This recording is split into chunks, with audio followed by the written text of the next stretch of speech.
오늘 안 그래도 바쁜 일정에 지금 많이 쫓기실 것 같긴 합니다만 그래도 워낙 사안이 좀 걱정이 되는 상황이어서 이렇게 오늘 찾아뵈었습니다. 우리 기상청 유이동 청장님을 비롯한 기상청 관계자 여러분들 요즘 노고에 감사하다는 인사 말씀을 먼저 드리겠습니다.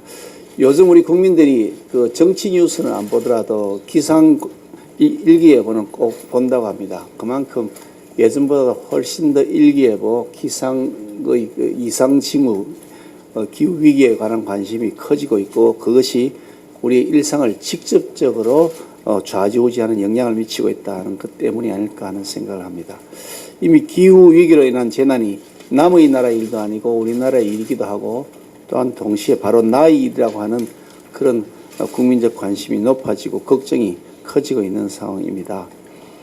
이런 여러 가지 어려운 여건 가운데서 국민의 생명과 안전을 지켜야 된다는 사명감으로 24시간 최선을 다하고 계신 기상청 관계자 여러분에게 감사 인사를 다시 한 번 더 드립니다. 세계 곳곳이 폭염으로 실험하고 상상을 초월하는 폭우와 도시 전체를 삼키는 상황이 바로 이웃나라에서 빈번하게 발생하고 있습니다.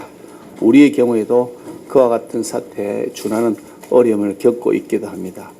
최근의 국내 날씨만 보더라도 밝게 개어있던 하늘에 갑자기 소나기가 내리다가 또 갑자기 밝아지고 우리가 흔히 그동안 경험하지 못했던 변화무쌍한 날씨가 요즘 반복되고 있습니다.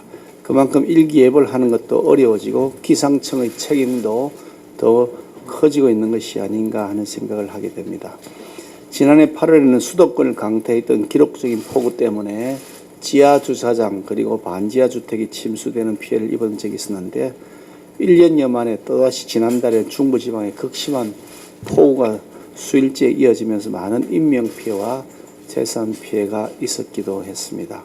아직도 그 복구가 제대로 진행되지 못하고 있는 초기 시점인데 또다시 태풍이 다가온다 하니 걱정이 아닐 수가 없습니다.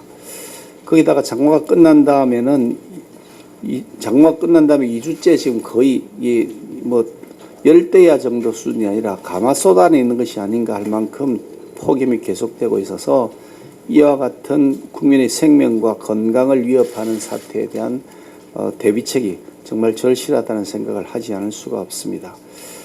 이번 태풍 카눈의 경우를 보면 우리가 흔히 그동안 보아왔던 진로와는 매우 특이한 진로를 보이고 있는데 이렇게 갈짓자 행보를 하면서 북상하는 카눈을 보면서 앞으로 태풍의 진행 경로도 앞으로 지금까지 패턴과는 또 다른 모습으로 예측 불가능할 그런 이 경로를 거치지 않을까 하는 우려도 또 생기기도 합니다. 또 이 태풍이 카눈이 우리 내륙을 정면으로 관통할 것이라고 하기 때문에 걱정이 매우 높아지고 있습니다.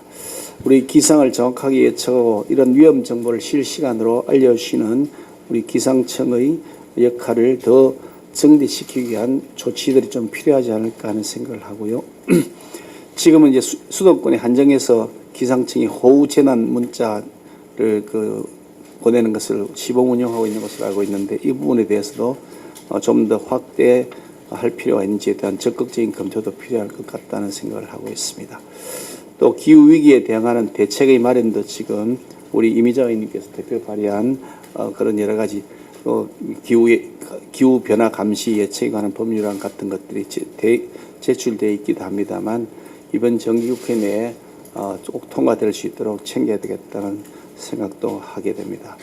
우리 5천만 국민들이 모두가 일기예보를 주시하고 있는 만큼 여러분들께서 자긍심을 가지고 민생 최일선에서 최선을 다해 주시길 부탁드리고요. 특별히 휴가철입니다만 우리 기상청 관계자들에게는 휴가철이 오히려 더 일이 많아지는 어려운 상황이어서 여러분들의 헌신에 대한 감사의 말씀을 다시 한 번 더 드리지 않을 수가 없습니다. 모쪼록 이번 태풍 카눈의 진로에 대해서 좀 더 신속하고 또 정확한 일기예보를 통해서 우리 국민들이 피해를 최소화시킬 수 있도록 하는데 노력을 기해 주실 것을 부탁드립니다. 감사합니다.